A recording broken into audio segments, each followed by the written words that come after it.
Çayın bir sahilin K nöqtəsindən digər sahilin M nöqtəsinə 6 saniyə üzür. Çayın axın sürəti 2 metr bölünmüş saniyə. Üzgüçünün suya nəzərən sürəti 5 metr bölünmüş saniyədir. Üzgüçünün sürəti 5 metrdir. Bölünmüş saniyədir.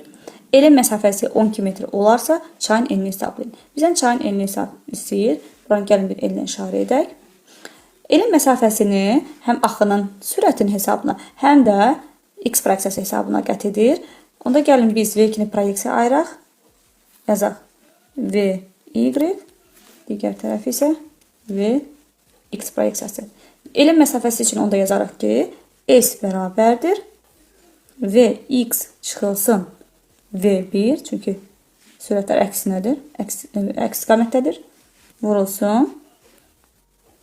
Vurulsun T.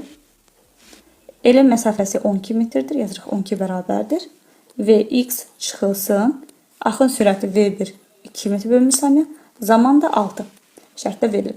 Vx-i buradan tapsaq edər 4.